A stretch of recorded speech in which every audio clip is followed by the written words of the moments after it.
para completar provocações depois do Fla-Flu, com direito à expulsão e vitória rubro-negra por 2-1. Já os clubes brasileiros discutem mudanças no campeonato da Série A. Para completar, o Flamengo revelando planos em relação à sua emissora de TV, além das últimas do mercado, bastidores, finanças e muito mais. Fala aí pessoal, sou Jorge Nicola, bem-vindos a mais um vídeo do canal, sempre bom ter vocês por aqui sem perder tempo. Pedir para deixar like, se inscrever no canal e ativar as notificações.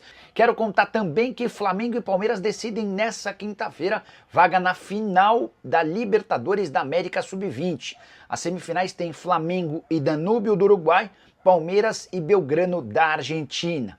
Bora falar agora sobre os clubes brasileiros que discutem mudanças importantes no regulamento do Campeonato Nacional para 2027. Nessa terça-feira houve uma reunião do Conselho Técnico lá na CBF. O debate era sobre o Campeonato Brasileiro de 2025, mas surgiram duas ideias que vão se somar a uma discussão antiga em relação ao veto dos gramados sintéticos. As três pautas, que eu vou contar a partir de agora, podem entrar em vigor e para valer a partir do Campeonato Brasileiro de 2027. A primeira sugestão debatida na terça-feira foi em relação à diminuição no número de rebaixados.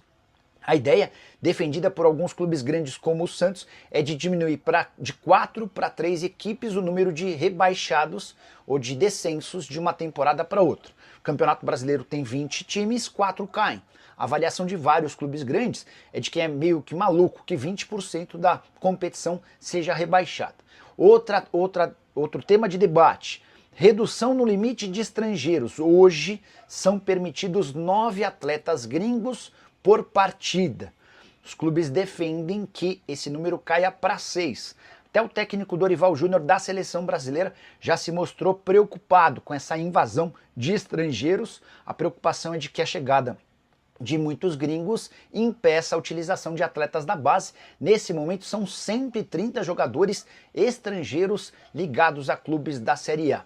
Em relação ao gramado sintético, uma discussão mais antiga que conta com a participação de jogadores, eles defendem o veto aos gramados sintéticos no futebol brasileiro. Bora falar agora sobre provocações na final do Campeonato Carioca. O jogo de ida da decisão terminou com vitória do Flamengo por 2-1 contra o Fluminense. Partida disputada na noite dessa quarta-feira no Maracanã. Wesley abriu o placar no comecinho do jogo. O Juninho fez o 2-0 para o Fla já na etapa final e aos 43 do segundo tempo. O Keno, que havia saído do banco, deu números finais à partida. Flamengo 2, Fluminense 1. Isso significa que na partida de volta o Fluminense precisa vencer por 2 gols de diferença para se sagrar campeão. Se vencer por 1 gol, leva a decisão para pênaltis. Mas o que pegou se deu na reta final da partida, quando o Luiz Araújo, atacante do Flamengo, provocou e trocou xingamentos com o Mano Menezes. O Luiz Araújo mostrou uma tatuagem com a taça da Copa do Brasil. Mano Menezes respondeu, o bicho pegou e inclusive o Freitas acabou sendo expulso pelo árbitro depois da partida. O Mano foi consultado e perguntado na entrevista coletiva sobre essa confusão e disse o seguinte, abre aspas, ele tem título da Copa do Brasil, eu tenho 3, mas não mostrei, não fui atrás dessa história. O Mano havia conquistado o título da Copa do Brasil com o Corinthians em 2009, além de 2 títulos com o Cruzeiro em 2017 e 2018. A pergunta que eu deixo para você, Flamengo com mais essa vitória já pode ser considerado o virtual campeão carioca ou ainda há disputa? Use o espaço para comentário e registre a sua opinião, beleza? Bora falar agora sobre o Flamengo, que revelou seus planos em relação à Flá TV. Flá TV que tem contratado bastante gente importante. João Guilherme, ex-narrador da ESPN, estava na Paramount Plus, novo narrador da Flá TV. A emissora também fechou nos últimos dias com Daniela Boaventura. Glenda Kozlovski, que trabalha na Band e vai apresentar ao lado do Elia Júnior o Show do Esporte, também foi convidado. Confesso que eu não estava entendendo esses movimentos. E a explicação veio com o presidente do Flamengo, BAP, que concedeu entrevista nas últimas horas e disse o seguinte, abre aspas, a razão da gente querer manter os direitos internacionais de televisão e vender separadamente tem tudo a ver com a Flá TV. Então, para explicar o contexto dessa justificativa do presidente do Fla, o rubro-negro não quis se juntar aos demais clubes na venda dos direitos de transmissão para o exterior. Se uma emissora de Portugal quiser transmitir os jogos do Campeonato Brasileiro, ela se reúne e negocia com 19 dos 20 clubes da Série A, o Flamengo negocia a parte. Tudo porque o Fla tem a intenção de fazer a transmissão desses jogos pela Flá TV e está montando a sua equipe para cuidar de tal situação. Além de vender exclusivamente e garantir um dinheiro extra, o Flamengo também imagina ser capaz de cativar rubro-negros por todo mundo, ganhando dinheiro também com publicidade. Bora falar agora sobre Ronaldo Fenômeno, que desistiu da sua candidatura à presidência da CBF.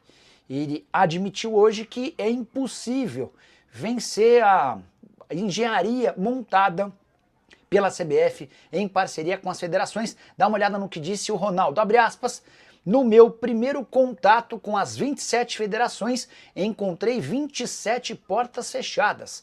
As federações se recusaram a me receber em suas casas, sob o argumento de satisfação com a atual gestão e apoio à reeleição. Fecha aspas. Só para lembrar que qualquer pessoa que queira presidir a CBF precisa do apoio de 4 federações, além de 4 clubes das séries A e B. Diante desse cenário, com 23 federações nem querendo receber o Ronaldo, ele já percebeu que não conseguiria prosperar nesse universo. Só é importante lembrar que a CBF paga as federações, as 27 federações do país, mensalmente 2 mesadas. Uma para o presidente de cada federação, a outra que é utilizada pela própria federação. Estou atrás dos números e assim que conseguir já apresento para vocês. Beleza? Só para arrematar, sem a presença do Ronaldo Fenômeno, devemos continuar com as figuras atuais comandando o futebol brasileiro. E a coisa é tão maluca quando envolve essa votação para presidente da CBF, que o voto de uma federação qualquer, do Acre, do Rio Grande do Sul, do Espírito Santo, tem peso 3, enquanto qualquer clube da Série A, como o Flamengo, como o Corinthians, como o Internacional, tem peso 2. Só para vocês entenderem como o negócio é feito para que eles se perpetuem no poder. Hora de falar sobre o Flamengo, que pode faturar mais de 50 milhões de reais com um ex-atleta. Eu me refiro a João Gomes, volante revelado na Gávea e vendido para o Wolverhampton. A fase dele por lá é muito boa. O João Gomes é titular absoluto do Wolverhampton, só não vou dizer que ele é o melhor jogador do time, porque no Wolverhampton há também o Matheus Cunha, brasileiro que tem atuado como meio atacante, um legítimo camisa 10 de excelente impressão. Mas o João Gomes, muito mais jovem, também tem deixado e conquistado o coração de torcedores do Wolverhampton e a atenção de times gigantes. Lá na Europa, há a especulação de que o Liverpool pode tentar comprá-lo, numa operação que não vai custar menos do que 60 milhões de euros.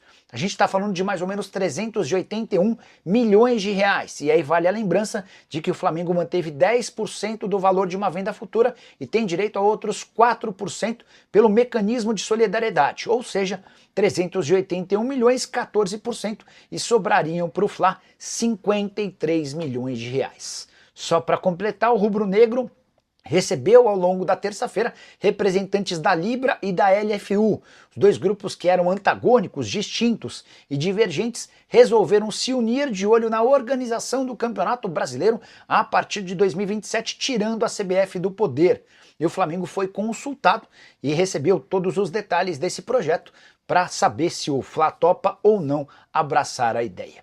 E o Firmino não fica no Al Ahly. Embora tenha contrato no time saudita até junho de 26, o Al Ahly e o Firmino preparam uma rescisão de contrato amigável na metade do ano. É natural que o Ahly tenha de ressarcir o jogador brasileiro com parte dos salários, mas hoje o que se desenha para o Firmino é voltar para a Inglaterra. Esse é o objetivo dele. Ele está trabalhando para voltar para lá e há uma especulação de que ele pode ir para o Arsenal.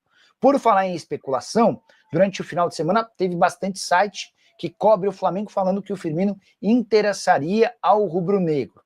Eu havia mandado mensagem para o José Boto no final de semana, mas o diretor executivo de futebol do Fla só me respondeu hoje. E a gente vai trazendo as atualizações conforme elas aparecem, certo?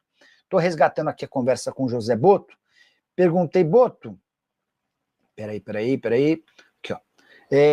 Boto, contando com a sua habitual sinceridade, Firmino em julho não tem chance mesmo? A resposta foi sem chance. Aí a minha pergunta seguinte foi: é uma questão financeira ou o perfil do atleta? E aqui para mim a resposta mais importante, perfil para o momento, tá? A questão financeira é um problema.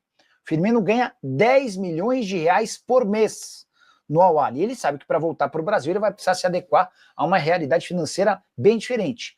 Mas, de acordo com o executivo de futebol do Flamengo, o que pega hoje é a questão do perfil. Rubro-negro busca jogadores mais jovens que possam ser contratados, utilizados com ganho esportivo e mais para frente com venda, tá bom?